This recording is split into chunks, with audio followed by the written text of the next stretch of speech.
Okay, so now we're going to move in a moment. I'll invite Jonathan Weissmann up, and he's going to talk about kind of what we've been all talking about, is actually using virtual patients to design new products. And so we've been talking kind of around it. This is an example of how he's working to design a novel ventricular expander to address heart failure. We've heard that as another theme in this meeting. And this is a novel approach that the virtual world is a real advocate for, putting things inside the heart. So with that, I'd like to invite up Jonathan to the stage.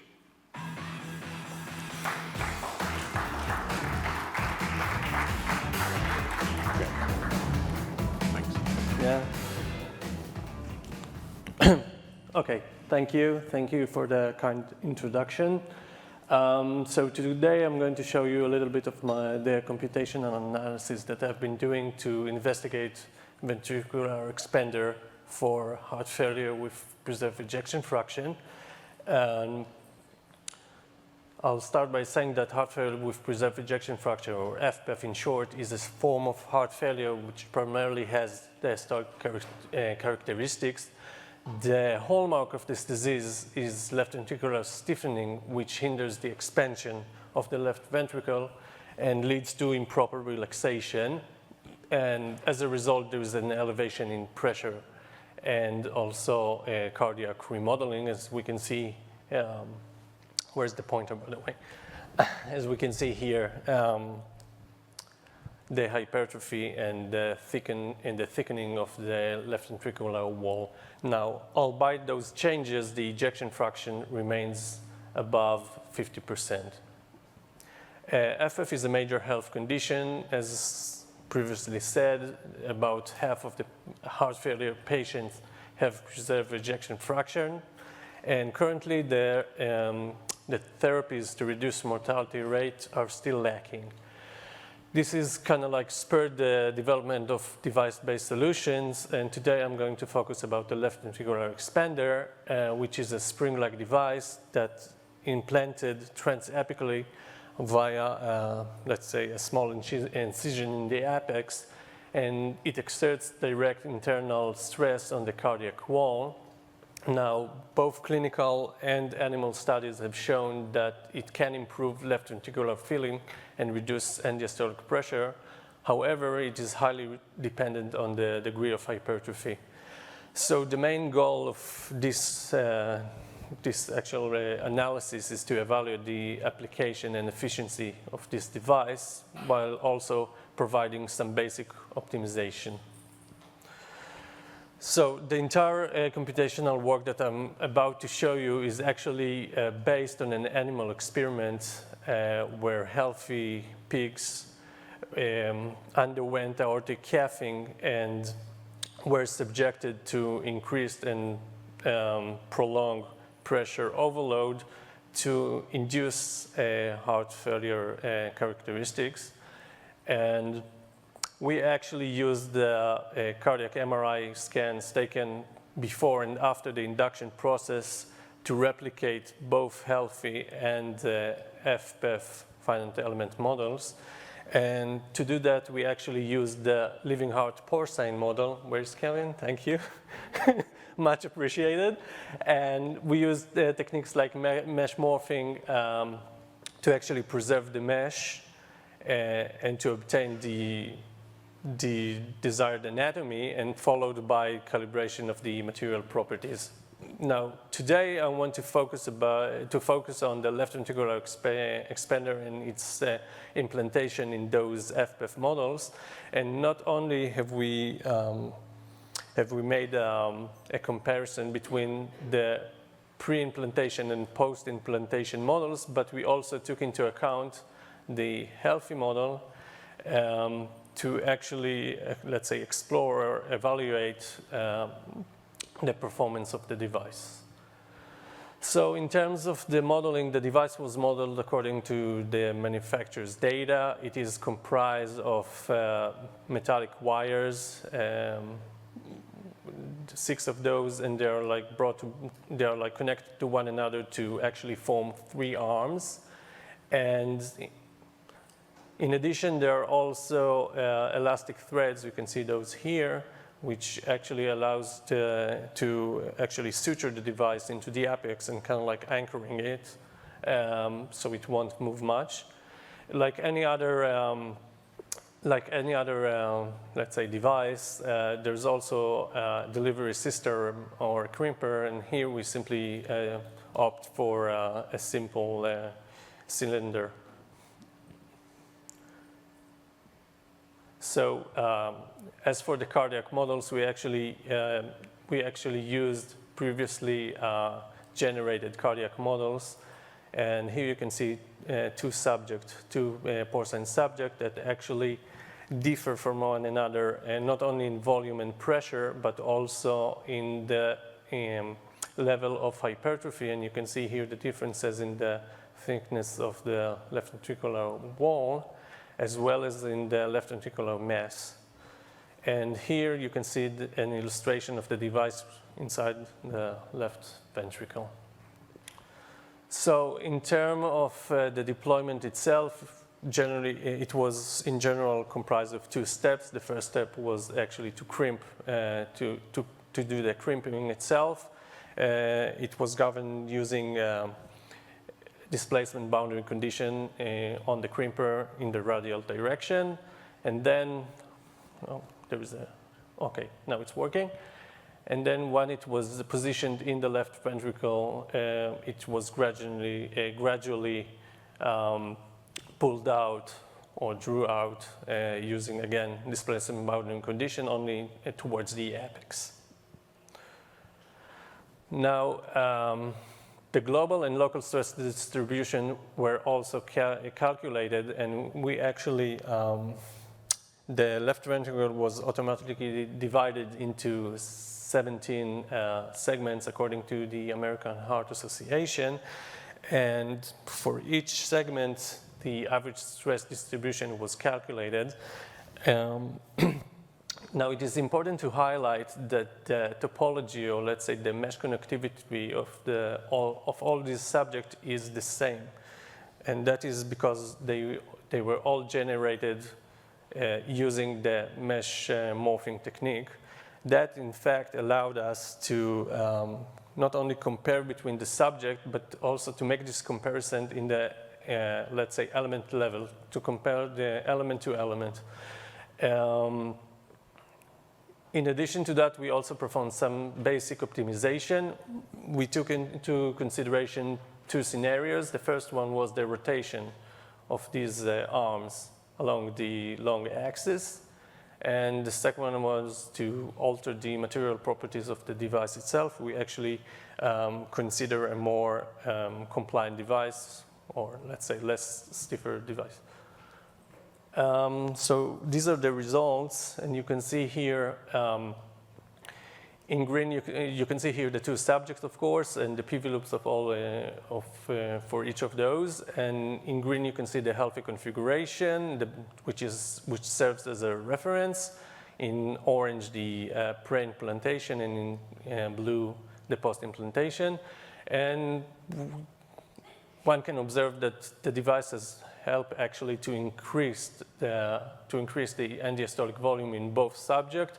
In subject 2, we can see that the post-implantation end-diastolic volume is quite similar to the healthy configuration, whereas in subject 1, we can see the healthy configuration is still a bit higher, which suggests that the treatment in subject 1 has not reached its full potential.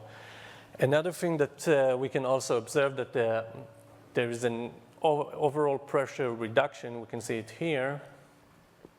And this is actually in line with what we've seen in clinical studies. However, in this case, it is arguable whether or not, or debatable whether or not it is desired, given the fact that the high pressure actually is part of the compensator mechanism that keeps those peaks alive. So perhaps, let's say, mild reduction is favorable. So those 2 points kind of like galvanized us to to actually optimize the device performance. Finally, we can see that in both post-implantation scenarios, the ejection fraction was maintained above 50%. In terms of stress, the global stress when looking at the global stress distribution, we took into consideration both the treated and untreated configuration for each post-end model, and you can see it here. And there was an increase in diastolic average von Mises stress. We can see it here if we zoom in. However, if we look, let's say, at the systolic phase, we see that the effect was quite minor. Interestingly, let's say the distribution was quite similar in between the two subjects. However, if we take a closer look and we analyze the local stress distribution, we see that across the segment, the distribution differed substantially.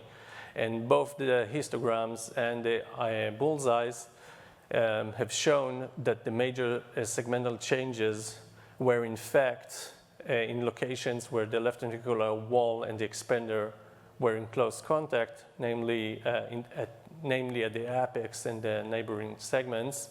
And we can see here in let's say number 17, of course, which is the apex, and also 16, 14, and so on.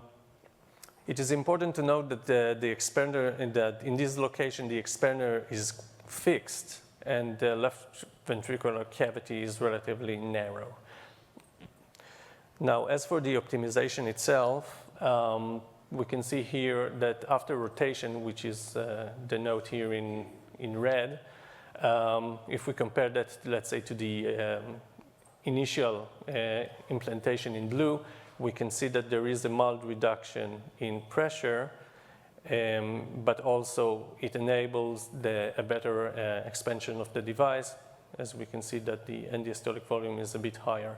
Now, if we add to that a more, let's say, compliant device, we can see that it actually allowed for a better contraction of the left ventricle. We can see that here in purple, compares to the red one or the blue one, to be honest. We see that the end systolic volume has shifted to the left. And of course, that allowed to an increased energy absorption during systole, and it's released throughout the diastolic phase, which actually contributed also to the increase in diastolic volume. Now, so if I am to conclude, the left ventricular expander has shown basic safety profile with the potential to improve cardiac function. In terms of stress, we saw that there is an increase during diastole while having minor effect during systole. The global left ventricular stress distribution was similar in between the models. Differences were observed in the segmental distribution. And finally, that's one of the most important, or let's say key aspects of it, is that the deployment and the tailoring of the device and its dimensions is actually vital to improve not only the device performance, but also the cardiac performance. As for limitation, of course, well, these are just a few of them, but those are like the key ones. The analysis only included 2 subjects, and only a single device design was actually considered in the analysis. Now, it is important to note that the living heart porcine model, as opposed to the living heart human model, is not as comprehensive. And it does not include the papillary muscles, which are actually essential in this specific device because they actually lock the device. They allow the locking of the device, or let's say that the device is actually entrenched in between the papillary muscles. Now, for final conclusion, I would say that the FPEF has a diverse cardiac manifestation. The morphing technique is an efficient method to construct and compare computational models. And we use the healthy configuration as a reference or as a benchmark to evaluate the changes in the heart, but also to assess the treatment and its efficiency. As for further research, of course, fatigue analysis is in order, and like I feel like I'm rephrasing what I previously has said. And large code to identify subject and tailor treatment accordingly is also can be very beneficial. Finally, thrombosis is a major aspect, and it needs to be addressed. So if we are to include, let's say, fluid dynamics and perform fluid structure interaction, that would be also beneficial. And last but not least, I want to say that for the past month, we actually tested the device on the human model, and we actually used the parameter analysis to optimize the design of the device, but also we also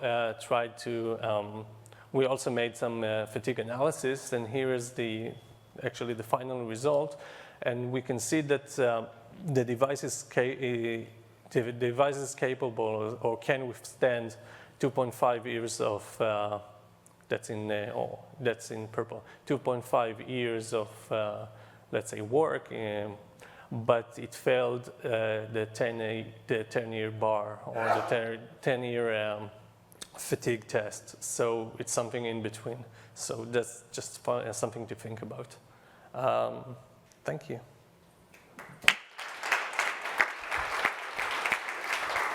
Great. Yeah. Fantastic. Yeah.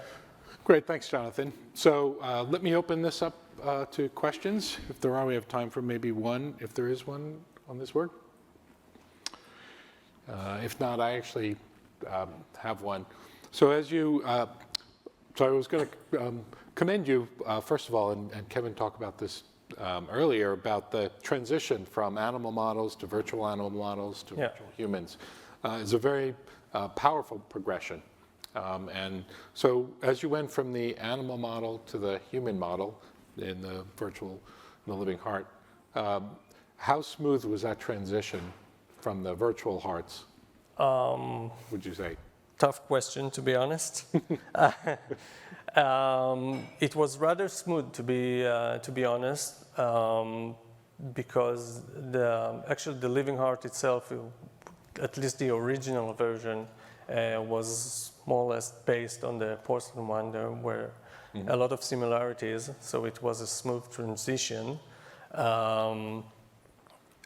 But I'd say that if you are to, let's say, move from the porcelain model now, and let's say the porcelain model that was developed like a few years ago by Kevin, and to the newer version of the living heart, that might be a little bit more tricky, because of course you introduced a lot of important features in it. So it's not as that, let's say, this transition is not as smooth as the hearts. Okay, yeah. Fantastic. But you also evidenced still easier than moving from a real animal to a real human. Yeah, I have to let's say I have to say that the use of animal models is essential to our understanding. But not only that. In this analysis, I've shown how we can actually induce the disease in the animal model and use the healthy configuration on, let's say, the pre-induction to our benefits, and that of course cannot be performed in humans. So that's just another topic to think about. Great. Okay. Well. Please join me thanking Jonathan once again. Thank you.